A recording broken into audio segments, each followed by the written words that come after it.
నమస్తే. Welcome to Andhraprabha. నేను లక్ష్మి.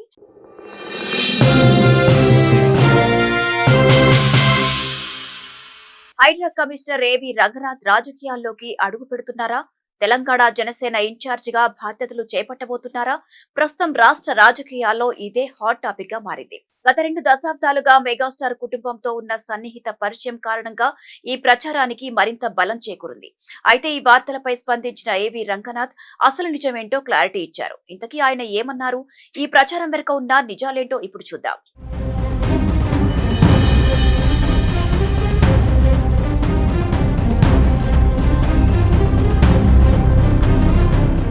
ప్రస్తుతం తెలంగాణలో హైడ్రా కమిషనర్ ఏవి రంగనాథ్ పేరు మరోసారి వార్తల్లో నిలిచింది.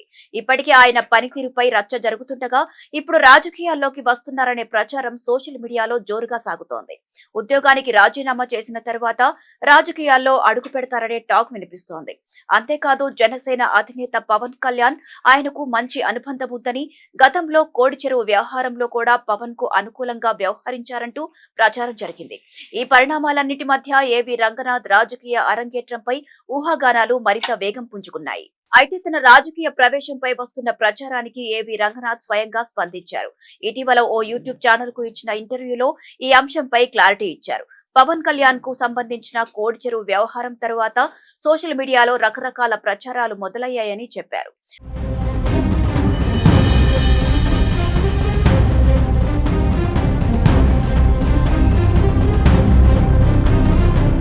మెగాస్టార్ చిరంజీవి కుటుంబంతో తనకు దాదాపు 20 ఏళ్లుగా మంచి పరిచయం ఉందని, అలాగే పవన్ కళ్యాణ్ తో కూడా స్నేహపూర్వక సంబంధాలు ఉన్నాయని తెలిపారు ఆయన.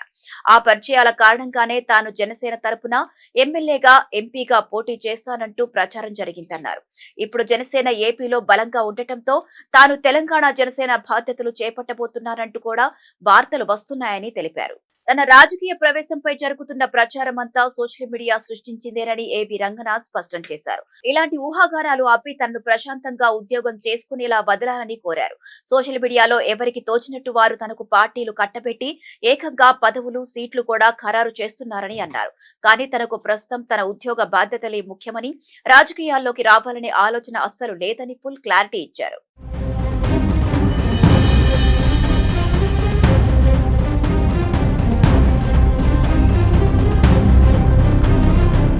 ఇక పవన్ కళ్యాణ్ భూ వివాదం పైన ఏబి రంగనాథ్ స్పందించారు. పవన్ కళ్యాణ్ 2014లో 4 రైతుల నుంచి పట్టా భూమిని కొనుగోలు చేశారని చెప్పారు. ఆ భూమిని తర్వాత 2022లో చెరువు పరిధిలోకి తీసుకొస్తూ నోటిఫై చేయగా 2023లో తుది నోటిఫికేషన్ జారీ అయిందని అన్నారు. అంటే పవన్ కళ్యాణ్ ఆ భూమిని చెరువుగా ప్రకటించడానికి ముందే కొనుగోలు చేశారని, అది పట్టా భూమేనని స్పష్టం చేశారు. పవన్ కళ్యాణ్ ఎక్కడా చెరువును ఆక్రమించలేదని, చెరువు స్వరూపాన్ని కూడా మార్చలేదని తెలిపారు. అయితే చెరువు చుట్టూ ఫెన్సింగ్ వేయడం మాత్రమే నిబంధనలకు విరుద్ధమని, హైడ్రా అభ్యంతరం కూడా అదే అంశమని వివరించారు. అలాగే చెరువు పరిధిలో ఉన్న కొన్ని రకాల పట్టా భూములు ఉంటాయని చెప్పారు. వాటిలో శిఖం ప్రభుత్వ భూమిని కొనుగోలు లేదా రిజిస్ట్రేషన్ చేయడం సాధ్యం కాదని పేర్కొన్నారు. శిఖం పట్టా భూమిలో చెరువులో నీరు లేని సమయంలో వ్యవసాయం చేసుకోవచ్చని, రెగ్యులర్ పట్టా భూమిని మాత్రం ఇతర భూముల్లాగే కొనుగోలు చేయవచ్చని, అమ్ముకోవచ్చని ఏవి రంగనాథ్ తెలిపారు.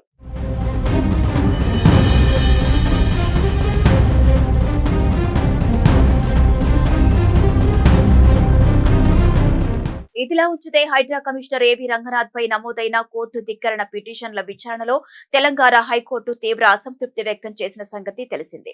కోర్టు ఆదేశాలు అమల్లో ఉన్నప్పటికీ వివాదాస్పద స్థలాల్లో కూల్చివేతలు, కంచెల ఏర్పాటు వంటి చర్యలు చేపట్టడాన్ని న్యాయస్థానం తప్పుపట్టింది.